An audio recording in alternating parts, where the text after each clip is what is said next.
What's up, people? In today's episode of Cloud Security Podcast, we are talking to Michael Hausenblas. He is a staff developer advocate in AWS Container team. We go into what are the good practices for container security.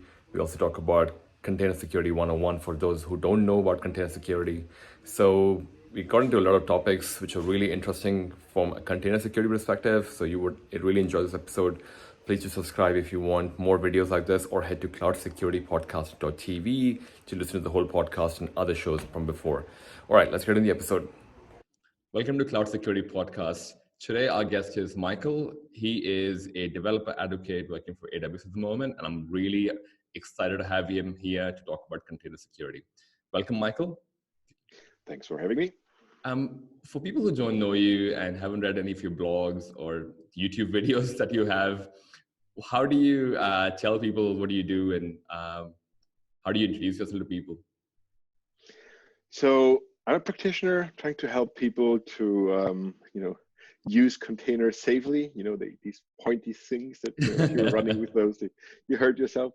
More seriously, I'm a product developer advocate in the AWS Container Service team. And container security is one of the main things I'm looking after. I'm a Kubernetes head. I've been doing Kubernetes for 5 years. So obviously Kubernetes is very close to my heart, but also observability issues or tooling challenges around that. Mainly CNCF open source projects, including FluentBit and Prometheus. Oh, right. And yeah, I think because Kubernetes is definitely how I came across your name as well. So we're definitely on the right topic. Right. I did want to ask, what does a staff developer advocate mean? Like, what do you do? Right. So we work together with our customers. It's inbound, right, to understand their challenges, influence our roadmap, help our PMs to launch products and features. And there are outbound elements in terms of speaking at events or whatever, but it is really mainly working with customers, understanding their challenges or how they want to use the product, and get that feedback to PM and engineering and to help launch products. Yeah, perfect. And our audience on Cloud Security Podcast is very varied. There's going to be security architects. I've got people who are security enthusiasts as well. So it's kind of like a wide spectrum of experience level. For people who don't know what CNCF is, you mentioned CNCF earlier, but I know what it is, but people may not know what it is. Right. So what is that? Good. The Cloud Native Compute Foundation has been around for a couple of years. It was initially set up and designed to find a place for Kubernetes. So initially, Google owned or created Kubernetes and tried to find a place to make sure that it has a neutral, in terms of IP and so on. It has a neutral place, and the Linux Foundation. Based foundation always makes sense, and so they created this CNCF, which now grew. We have many projects there. When I say we, I mean with my CNCF ambassador, cloud ambassador head on. So I feel part of that community. So there are many more projects.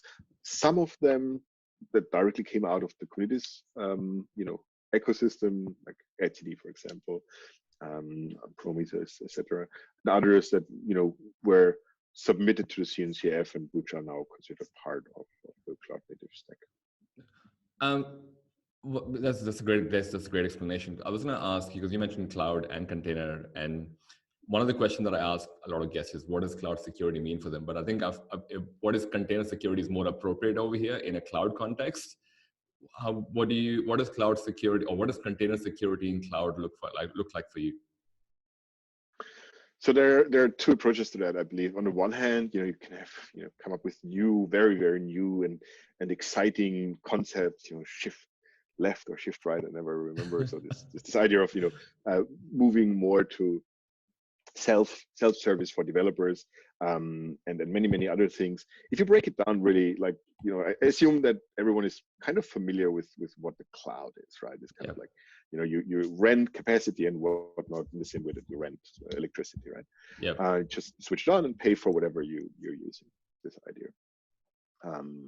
And on the other hand, containers, as you know, containers are a lie, right? I mean, don't tell anyone, but containers don't really exist, right? If you look into the Linux kernel, right? Or if you ask Linus, if you meet him over a beer, there are no containers, right? There are things like C groups and namespaces, copyright file systems that exist as components. Yep. And then Docker came along, Docker incorporated the company, and created a very nice thing, packaged, the way how things are run, how namespaces and C groups and whatnot, which are a little finicky and a little hard to use on their own, how anyone, any developer, anyone who is not necessarily deep into the kernel can actually use it. And that's what the runtime and the image format, which essentially technically, again, is just a zip file with a JSON metadata file explaining how these layers relate to each other. And that's what we nowadays know and use as containers, right? So if you break it down, if you have, if you're a sysadmin who has 10 years of Linux administration experience under your belt, yep, and you have been using any cloud, guess what? You're already, very well set up for container security in the cloud, because you have all these basics already sorted out. You know what a namespace does, you know what a C group does, you know how to, look for certain things in C groups or namespaces. Especially if you've been doing stuff with systemd, you should be rather familiar with C groups, I assume. So there's really not much new in terms of underlying technologies. It has yep, been around for many years. yep, It's really just about the overall packaging, and of course there are new names, new labels, new concepts. But if you look at any of the given things in Kubernetes, right? What is, a service? It's really just a mini load balancer in front of pods for east-west traffic, right? And then it's like many of the things that, now have an exciting new name, have been around and have been established way earlier. Now they've been kind of like standardized, have been formalized in that sense. Oh, right. And to your point, the security of that doesn't really change. It's just more, I guess, new services old services with new label, but the security context has remained very similar. Right. I mean, if you want to, I don't know if that's the best analogy. I just made it up. So, if it doesn't fly, and you will see that in a second why I'm smirking at that. So imagine you look at a plane that was built 120 years ago, right? Yep. Basically the same elements as today, right? Wings, an engine, and whatever.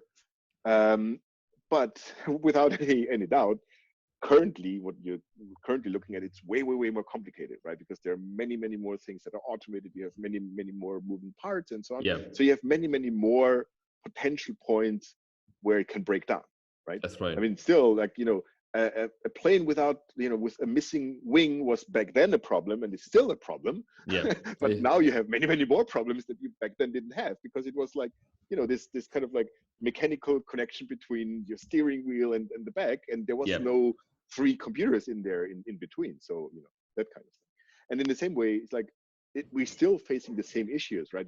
You're still, if you're on the blue team and trying to defend a Kubernetes cluster, right? You still have to defend 360, right? Yep. And an attacker just needs one single thing to get in, right? This is still the same problem. And if you leave something open, then this is the same issue as having something open on a whatever app server on a monolithic setup in your data center on premises.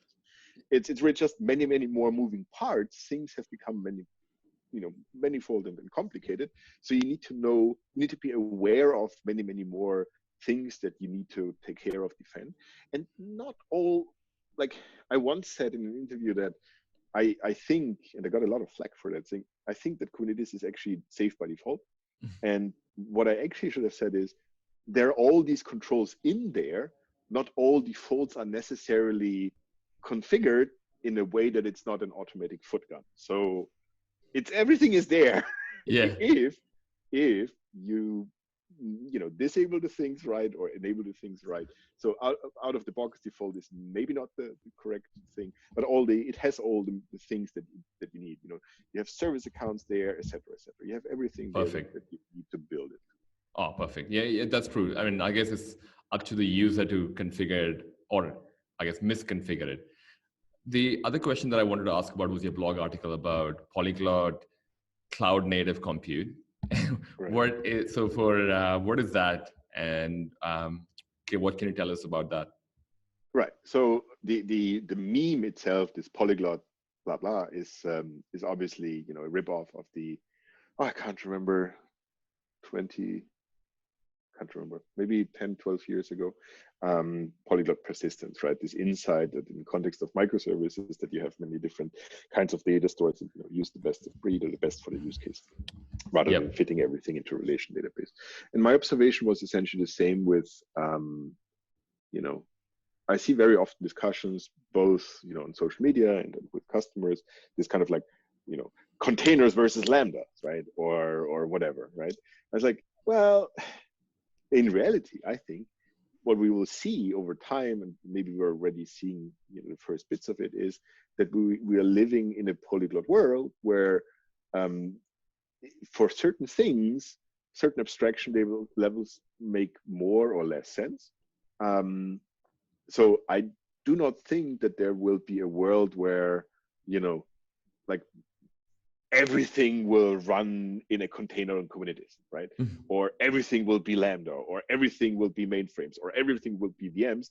We just have more and more layers or more and more tools in our toolbox available, right? So initially it was essentially just mainframes, and then came data centers, and then you had this kind of virtual machine ideas, and then came containers and function as a service, Lambda stuff. So you have more and more tools at your disposal to do compute, and then your job is essentially to figure out what is the right compute unit for a given task. In the same way that in the context of storage or persistence, you would say, hey, for this use case, I think it's better to use a NoSQL type database that does key value stores or document DB or whatever.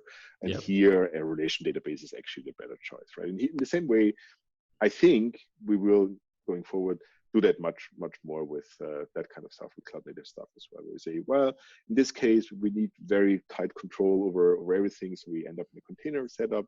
And in this case, the developer velocity and simplicity is of paramount importance, and so we're going to go with some functions as a service. Oh, sweet. Yeah, and I think I kind of the way I analyze this is more like the right solution or tool for the right problem. It's not exactly. It's not just because you hammer everything is a nail. Yes, exactly. That's the very simple and second way of saying the same thing. Yes, absolutely. Yeah. The audience in Cloud Security Podcast, as I was saying earlier, is a bit of a varied skill set. So if someone who's starting today with containers or Kubernetes in a, I don't know, insert cloud provider here, it could be Amazon, Google, or whatever, what are the basic security things they can look out for, or they could be doing in terms of sanitation? Interestingly enough, the basic things are really simple, right? You don't need to, many people see things like container image signing and supply chain and so on. And I'm a big fan of it. All I'm saying is, let's get the basics right. Let's do our homework. Let's get that we have a proper foundation, and then we can build on that foundation to do more advanced stuff, which is cool and interesting. But get the basics right, and that includes things like always define a user in a Docker file, right? Because that's something that, unfortunately, while everything else did it really well, that's the one thing that Docker unfortunately didn't do, and that was essentially not creating this pattern that people would copy and paste and use by default the user, which means without the user, the Docker file, the semantics is that the container image, and by implication the container running that, is root, which is unnecessary for almost all cases. Then you want to do, which is table stakes nowadays, you want to do static container image scanning. So essentially in the process of, or when you push it into your registry, as I said, it's table stakes, right? We offer it as well for free, part of ECR. So it's like, and everyone has it. Like this is table stakes, right? It's just, you should do it. There is no reason not to do it. And then from then on, it's a number of things that are good practices, but it's getting already like a little bit more involved, in the sense of that you need to have a strategy, for example, around container runtime security. How do you go about that? Do you actively look at the runtime, what is going on there? Are you using seccomp or whatever profiles and communities. Have you said that right? Are you using things like pod security policies? One of the low-hanging fruits, though, is network policies, which I wish to some extent that it's so it is native communities because the resources exist, but the enforcement of these network policies you need to do through something, right? You need to have a CNI plugin that actually supports that.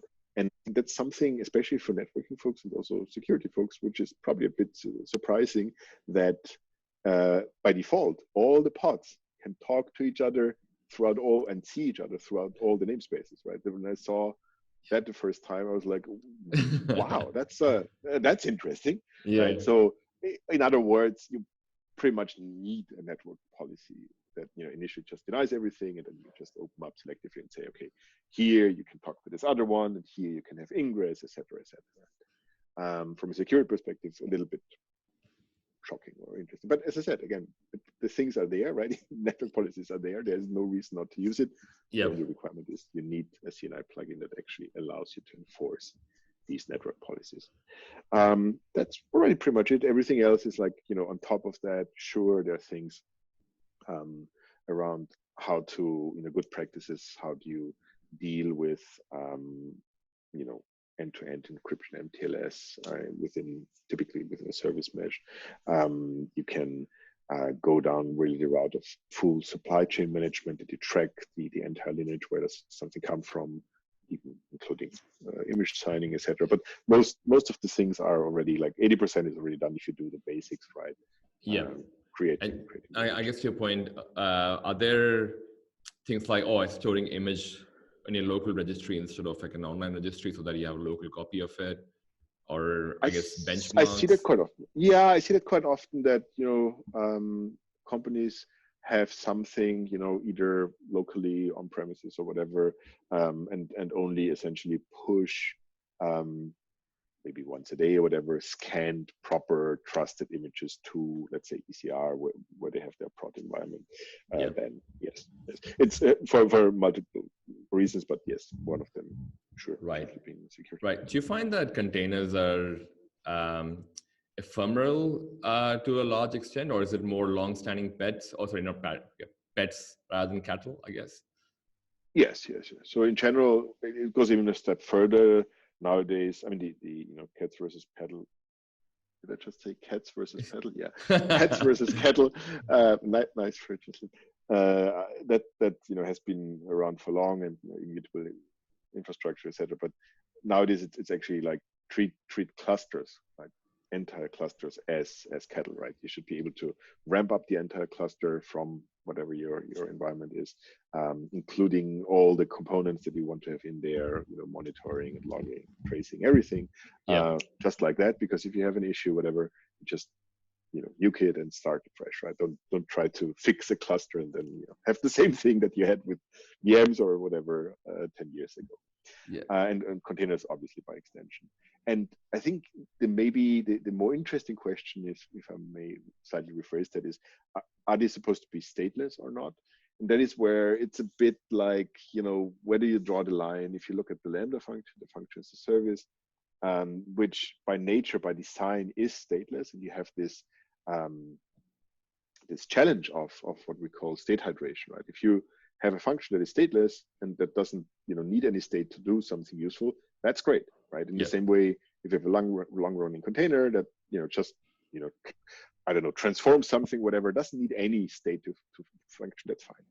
If you, however, need some state, right, you might need to query a relation database or pull something from S3 or whatever external stuff, then what can happen, and that is more problematic with Lambda, to be honest, but because containers are long running or running all the time, so they can kind of like cache something, and the amortization over time is higher and better compared to short running things like Lambda.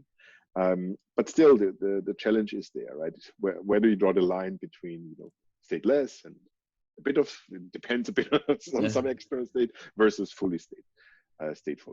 I have a strong opinion on the most letter, like the actual like data stores, right? Should I be running a Postgres, Galera, whatever cluster on Kubernetes? Like, Sure, possible, right? There are, you can write in custom controller and you can do a lot of things yourself. But in this case, I would actually encourage people to have a look at what your cloud provider has, in terms of managed databases, data stores, and you probably be better off with that.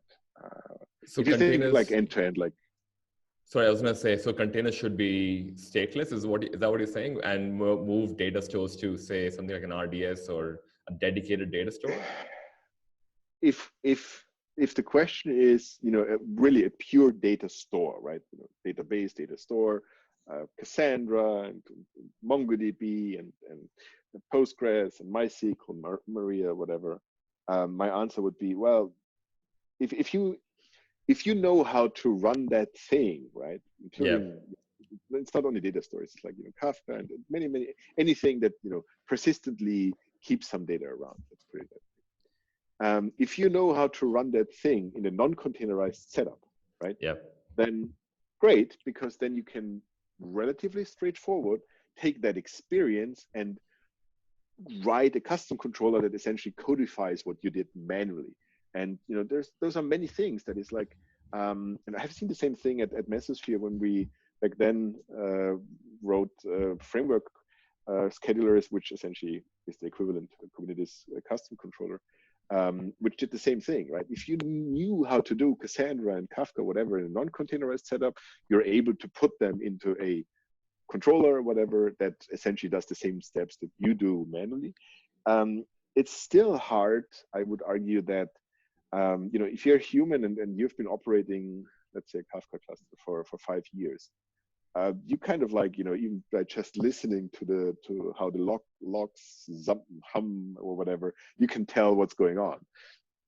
Encoding that into a custom controller is super hard, right? You can, in general, you can say, yeah, if the broker is not balanced, and create another broker, whatever. But sometimes it's just the human intuition, whatever, that says like, no, let's wait another 5 minutes. There might be something, with all these exceptions, right? Are you Yeah. really able to capture all of that? So that's where I say, maybe have a look at what your cloud provider offers, Yeah. and maybe you're Okay. better off. But I see a lot of use cases where you have these the bespoke, essentially written, where you might not even have the binary anymore, or the source code anymore. You only have the binary. Yeah. And then what can you do other than putting it into a container Docker file and containerizing it and running it? And it might have an embedded database or whatever, some hard dependency, and you cannot change it. And then lift and shift is fine until you are at the point where you can really re-architecture and maybe somehow externalize this stateful part. And I think it's an interesting point, because the more complicated you make your structure, the more complicated, say, something like incident response and forensic could be as well. Yeah. Because I imagine, the way I see it, and I'm keen to know your opinion on this, incident response and forensic doesn't really change much, in terms of how you would do it for a container environment in cloud versus a regular server environment or a VM environment in cloud. Is that right? I mean, tools may I be would, different, of course, but yeah, I would argue that because of like, usually when you have doesn't matter if it's a VM or, but it does matter, but in terms of dimension, it doesn't matter so much. If you have a VM or like bare metal, where you typically have the expectations that you have months, if not years, of running that thing, versus containers where you might have a P80 of, I don't know, an hour or maybe even less, mm-hmm. depending on your workload, right? And sorry, P80, essentially 80% of Yep. your containers are younger or die after an hour. And this is kind of like, at scale, you can't really worry about or kind of like focus on an individual container or pod, right? You might have, for forensics reasons, right, where you say you take this pod out of a deployment by removing the label, and then you keep it running to do some forensics on top of that. Yes, but like, I don't want to get paged about a random pod in a Kubernetes cluster with 1,000 nodes or 500 nodes that has thousands and thousands of pods running. I don't care, right? I might not even care about an endpoint deployment. What I care about, what does the overall cluster do how well is it distributed. I might have certain business critical, services or deployments I'm really caring about, but you cannot, you might be able to really scrape all the metrics from all of that for other purposes, but you cannot be alerted of that. That's crazy, right? You cannot. Yeah, and I think to your point, the thing that created it is the real, I guess, point of interest, right? Because container is just creating what it has been, unless it's like an application which was somehow had a vulnerability and that container was specifically the affected Right, resource. Everything else should have come from a template like a Docker file or something. right. And so that is an attack vector. I've seen it already once or twice, that sometimes people come with expectations that turn out not to be true, right? For example, a lot of people believe that if you look at the container image, like Docker, OCI, the image itself, that this is immutable, right? Yeah. Which Kubernetes actually expects, right? Says, okay, with this tag, must be the same. Now, it turns out that really like repeatable build, that if you put together a Docker file today and you say, Docker build, and I take your Docker file tomorrow and say Docker build, then the hashes of our two container images, the resulting container images, should be the same, right? Mm-hmm. That's the idea of a repeatable build. That's right. That's the idea, or Yeah. the idle case, which is almost never the case, because That's true as well. everything, because the tags in Docker, the semantics there is that they're mutable, right? So I might say, oh yeah, but I've been using whatever Amazon Linux blah blah blah blah, and you said, yeah, I use the same, but someone fixed some security issue, whatever, and did not decide to create a new tag, but labeled with the same tag. So when I do that build today, I'm actually pulling a different base image. Right? Not that someone in our case would do it, but you know what I mean, the basic idea. And so the only chance you really have is to use hashes, unique, a git commit hash or whatever, uniquely generated, automatically applied hashes, and not rely on these, humanly assigned labels that you come up with. This is version 1.12 or whatever, because they are mutable, and by that, you never know about a human deciding, oh no, that's actually the same version, it just has a certain patch in there. That's fine. So you really got to be careful. Even if you think all of that is totally immutable, turns out, since you do not control, like you control certain bits, but you control a lot of those things, base images or whatever out there, are not under your control. And you can, unless you cache everything and have everything under your control, which is again pretty hard to achieve, you simply don't have the guarantee there. That's where coming to this, expectation versus reality. Oh, so, and kind of going back to that earlier question that I asked about someone who's starting off, who maybe aren't as mature. So what's a mature container security like then? So going by the previous answer you gave, would they be having unique hashes for each GitHub commit that has been done, which is used to trace what change was done to a container? So if there was an incident, they can come back to the hash and find out what had happened. That would, I would even argue, that's not even like, that's not advanced. That's like our, at least in our customer base, like mature customers, that's a good practice. Advanced would be things like, someone actually has, for example, Notary-based, TUF-based container image signing in place, have some supply chain management like CNCF in total or whatever in place. So at any point in time can say, I'm looking at this container in this namespace, in this pod, and I can tell, well, it was this developer at this point in time. And they can not only tell, but can prove that it came from, the desk of, in the same way that, think about it, if you nowadays eat meat or whatever, you can, or you should be able to track it down and see, yes, it was from this farmer, and it preferred to sleep on the south end or whatever. Exactly that kind of thing, right? The equivalent of that would be the supply chain management. But at any point in time, you can say, and also based on this knowledge, make policies that you say, well, the policy is if someone leaves us, then no new images can be deployed, even if it's still in the registry or whatever, right? Any of these decisions you can only make if you have clear lineage of all the artifacts in the enterprise Right. setup. So how do you see your mature audiences or mature customers measure? Is there a way to measure cloud security, I guess, or ongoingly? And if so, how often should they be doing it? Or if there's a tool for it, I guess.